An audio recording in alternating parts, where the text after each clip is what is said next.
Bismillahirrahmanirrahim. Assalamualaikum warahmatullahi wabarakatuh. Subhanallah walhamdulillah wala ilaha illallah Allahu akbar. Allahumma sholli ala sayyidina Muhammad wa ala ali sayyidina Muhammad. Sahabat Qobun Salim dimanapun kalian berada, pada kali ini kita bisa berjumpa lagi di channel Qobun Salim. Mudah-mudahan channel ini selalu bermanfaat, khususnya untuk kalian semuanya yang mendengarkan di sana ya. Sahabat Qobun Salim dimanapun kalian berada, pada kali ini saya akan menceritakan ilmu tentang cara menggapai tabungan akhirat ya. Nah, keutamaan saling menyampaikan kebaikan apa saja yang yang bisa menjadikan suatu tabungan nanti di akhirat ya sahabatku. Nah, Allah Subhanahu wa taala ya, jika seorang saudara datang ke majelis taklim ya, lalu saudara mendapatkan satu hikmah, satu cerita atau satu pelajaran. Kemudian saudara sampaikan kepada keluarga ketika saudara pulang ke rumah ya, atau saudara sampaikan juga kepada teman-teman, baik lewat BBM, WA, Facebook. Ini semua bisa menjadi jalan ibadah kepada Allah Ta'ala ya. Coba bayangkan satu ilmu lalu kita sebarkan kepada orang lain melalui media sosial, misalnya beberapa ratus atau beberapa ribu orang yang bisa mendengarkan ya sahabatku semuanya, itu menjadi nilai pahala di hadapan Allah Subhanahu wa taala. Sahabat Qobun Salim dimanapun kalian berada, walaupun mereka hanya mendengarkan atau melihat ya, tapi kita sudah dikatakan sebagai orang yang menyampaikan ilmu ya, hikmah atau pelajaran kepada orang lain. Oleh karena itu janganlah menganggap hal tersebut adalah hal kecil ya, yang tidak ada artinya ya sahabatku. Inilah yang perlu kita perbanyak supaya nanti di hari kiamat kita mempunyai banyak amal soleh, walaupun kecil-kecil sederhana, tapi karena sering kita lakukan, sering kita menyebarkan kebaikan kepada orang lain, akhirnya menjadi besar seperti gunung ya.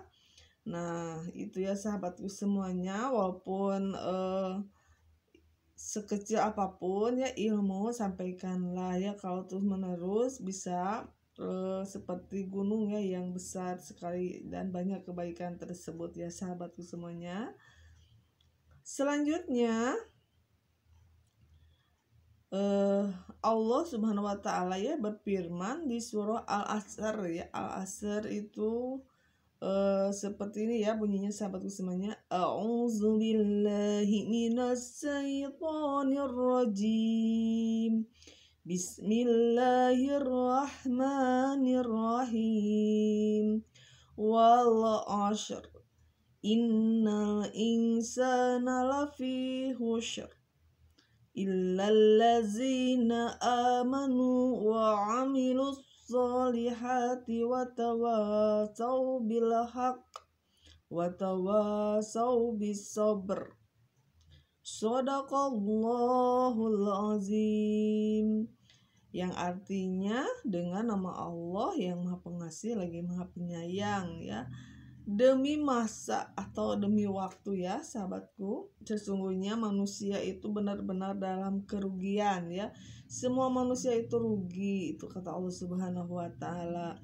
Kecuali ya, ada kecualinya, yaitu orang-orang yang beriman, yang punya iman ya, terus dan mengerjakan amal soleh dan menasihati supaya mentaati kebenaran dan menasihati supaya menjadi atau mencapai suatu kesabaran ya.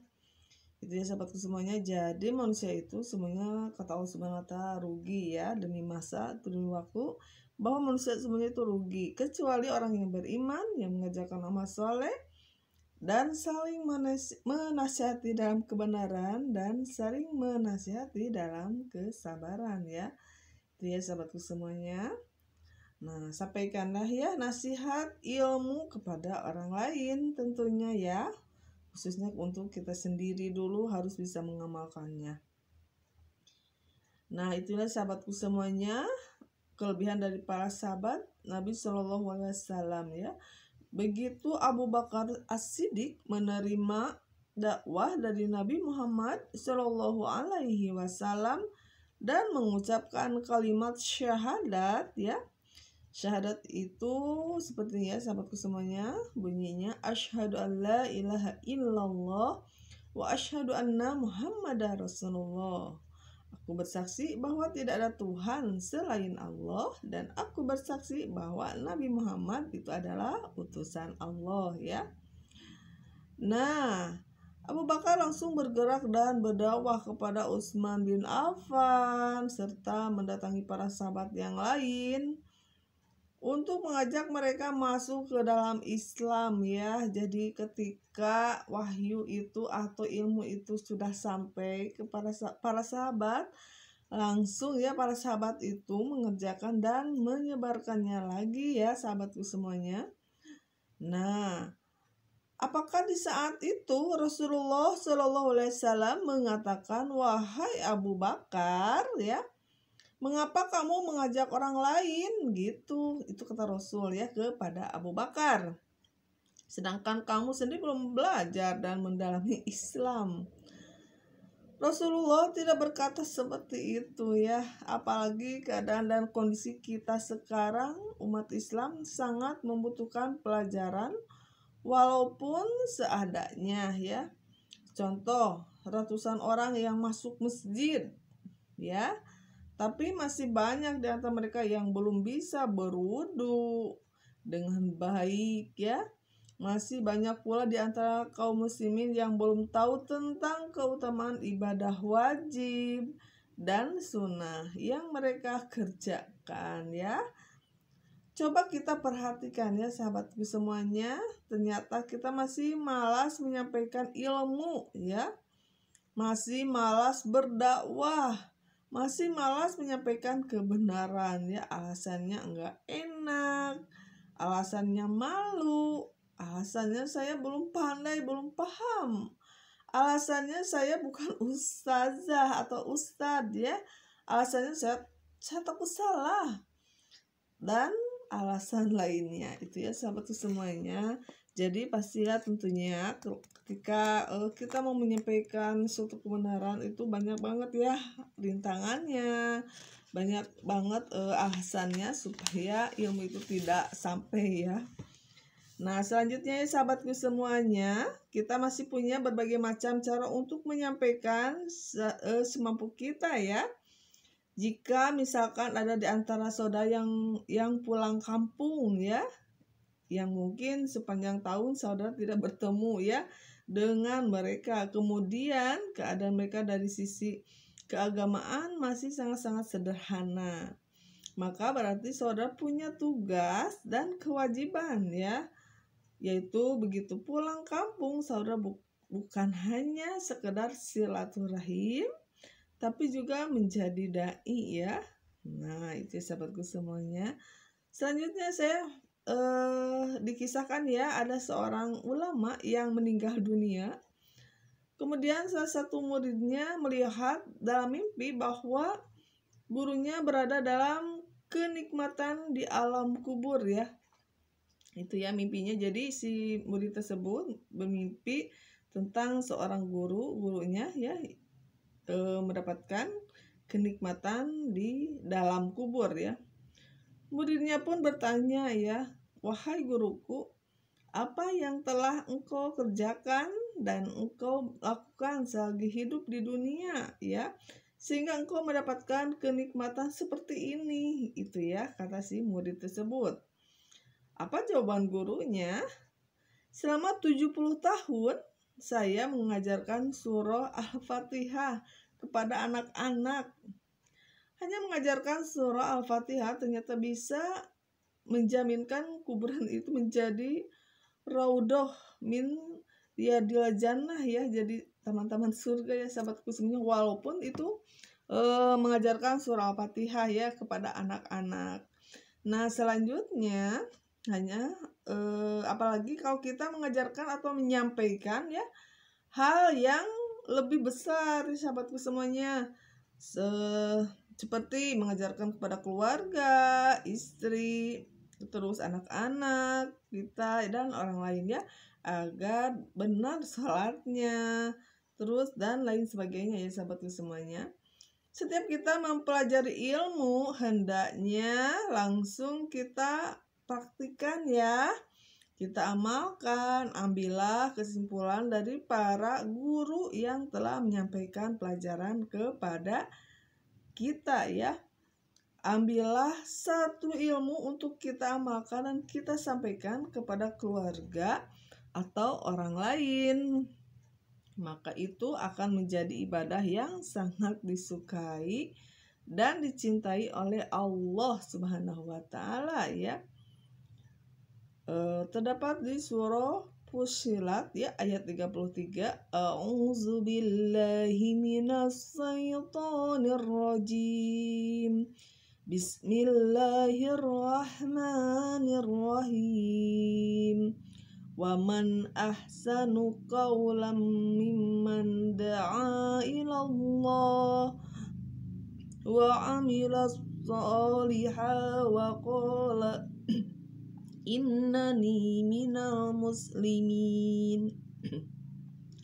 Shadaqallahul azim, yang artinya siapakah yang lebih baik ya perkataannya daripada orang yang menyeru kepada Allah, mengerjakan amal yang soleh, dari berkata sesungguhnya aku termasuk orang-orang yang menyerah diri ya. Siapa yang lebih baik perkataannya daripada perkataan orang yang berdakwah di jalan Allah Subhanahu wa taala. Berarti perkataan kita dalam bidang dakwah menyampaikan sesuatu walaupun hanya satu persoalan ya, persoalan yang sangat sederhana. Oh, mohon maaf ya, saya hanya bisa mengajarkan cara wudhu yang benar, tapi saya belum tahu cara sholat yang benar ya. Terus ya sudah, sampaikan bagaimana cara berwudu yang benar. Insya Allah ya, Allah akan memberikan balasan yang besar untuk kita. Dan insya Allah nanti juga akan ada orang lain yang akan menyampaikan bagaimana cara melaksanakan sholat yang benar ya. Selanjutnya Imam Syafi'i rahimahumullah berkata ya sahabatku, seandainya tidak ada Al-Quran yang sebanyak 30 juz ya, dan Allah hanya menurunkan surah Al-Asr kepada manusia supaya manusia belajar, supaya manusia mengamalkan surah Al-Asr. Kata Imam Syafi'i, surah ini sudah cukup bagi manusia agar bisa selamat di dunia dan di akhirat ya. Ini hanya surah Al-Asr, apalagi dengan seluruh Al-Quran yang 30 juz ya sahabatku. Hal ini menggambarkan bahwa Imam Syafi'i memiliki pemahaman yang luar biasa ya. Itu ya sahabatku semuanya. Jadi para waliullah itu atau para ulama itu ya sangat luas sekali ilmunya dan selalu memanfaatkan ilmunya tersebut ya, supaya orang-orang juga bisa tahu dan bisa melaksanakan ilmu tersebut. Nah, manusia bisa menjadi bahagia di dunia dan di akhirat ya jika ia bisa memahami dan mengamalkan surah Al-Asr ya. Masalah ada sebagian ulama yang berkata bahwa surah Al-Asr itu adalah sepertiga ilmu agama dan hadis ya. Inamal a'malu biniyat ya. Itu 2/3 ilmu agama. Jadi lebih dari setengah ilmu agama itu adalah pemahaman dari hadis innamal a'malu biniyat ya. Niat itu memang luar biasa dasarnya ya sahabatku semuanya. Ternyata banyak amalan kita yang sia-sia karena kita melupakan niat ya. Saya pernah menjumpai seorang di sebuah kantor ya yang sedang membuka jendela kantornya. Karena saat itu ada gerimis hujan, ia pun membuka jendela ya agar udara sejuk masuk ke dalam, lalu ia mematikan AC-nya. Kemudian saya tanya, "Pak, kenapa dibuka jendelanya?" ya. Ia menjawab, "Ini kan lagi gerimis hujan, maka saya buka jendela biar udara sejuk bisa masuk ke dalam ruangan." Jadi niatnya membuka jendela itu hanya agar udara sejuk bisa masuk ke dalam ruangan saja gitu ya pertanyaannya. Lalu saya pun bilang, subhanallah Bapak, amalan ini bisa jadi ibadah loh Pak, gitu ya. Walaupun hanya membuka jendela, tapi bisa menjadi ibadah. Dia pun kaget ya sahabatku. Masa? Masa iya cuma buka jendela bisa jadi ibadah? Lalu saya bilang, kalau saudara juga punya nawa itu ya niat gitu, saya membuka jendela supaya lebih jelas mendengar azan di masjid sebelah kantor, maka selama saudara membuka jendela itu akan menjadi ibadah. Di samping saudara akan mendapatkan udara sejuk yang masuk. Masih banyak hal yang lain senyum kita pada pagi hari di kantor atau di jalan. Apakah ada nawaitunya atau tidak ya? Atau memang sudah terbiasa ya? Kembali lagi ke surah Al-Asr ya. Saking pentingnya surah Al-Asr ini, para sahabat jika mau pulang atau berpisah dari sebuah majelis, mereka saling setor surah Al-Asr ya, saling membaca satu sama lain. Maka sebelum berpisah dari sebuah majlis menjadi sunnah jika kita membaca surah Al-Asr ya. Yang menurut saya sunnah ini sudah tidak ada lagi, malah dianggap oleh sebagian orang itu adalah bid'ah ya. Karena Rasulullah tidak pernah lakukan. Padahal saking pentingnya surah ini, para sahabat tidak pernah berpisah dari majlis kecuali setelah mereka membaca surah Al-Asr. Mereka saling mengingatkan tentang ilmu, amal, sabar, dakwah, dan sobar ya. Kemudian Allah menjelaskan gambaran bagaimana perbedaan orang-orang berdakwah dan orang yang tidak, yaitu perbedaan orang yang menyampaikan atau menasehati apapun ya, apa adanya, orang yang tidak menasehati. Istilah lain, orang yang tidak menasehati adalah saya tidak mau tahu, saya tidak mau ikut campur, saya tidak ada urusan, padahal ini semua adalah kewajiban kita ya. Nah, Allah berfirman ya sahabatku semuanya, yang di Al-Quran surah Ali Imran ayat 110 yang artinya, kami adalah umat yang terbaik yang dilahirkan untuk manusia ya, menyuruh kepada yang ma'ruf dan mencegah dari yang mungkar ya, dan beriman kepada Allah Subhanahu wa taala. Allah telah menjadikan umat ini, umat Nabi Muhammad Sallallahu alaihi wasallam adalah sebaik-baik umat ya. Terus apa yang menyebabkan umat itu menjadi yang terbaik di antara umat yang lain? Karena sifat mereka yang saling mengajak pada kebaikan. Janganlah kita menjadi orang yang pelit ya. Biarkanlah orang lain berkata macam-macam, yang penting kita sudah itu ya.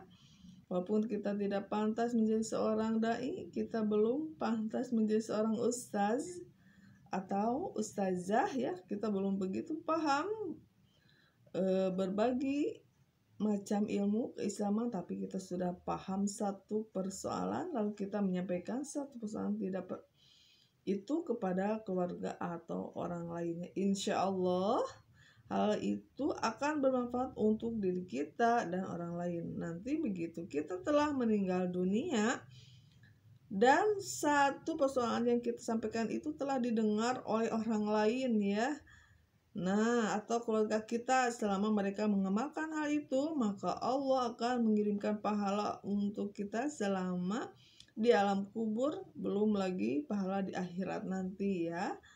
Subhanallah, Allahu Akbar. Nah itulah sahabatku semuanya tentang keutamaan menyebarkan ilmu ya. Mudah-mudahan kita semuanya bisa berdakwah ya, untuk diri pribadi dan untuk umat manusia yang lainnya ya. Semoga video ini bermanfaat ya sahabatku semuanya. Terima kasih sudah menyimak video dan channel ini. Jangan lupa ya sahabatku, dukung channel ini dengan cara like, subscribe, and share ya ke teman-teman yang lainnya.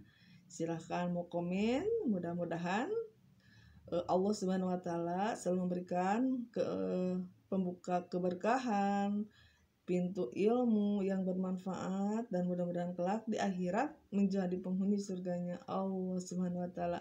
Amin Allahumma amin. Billahi taufiq wal hidayah. Wassalamualaikum warahmatullahi wabarakatuh.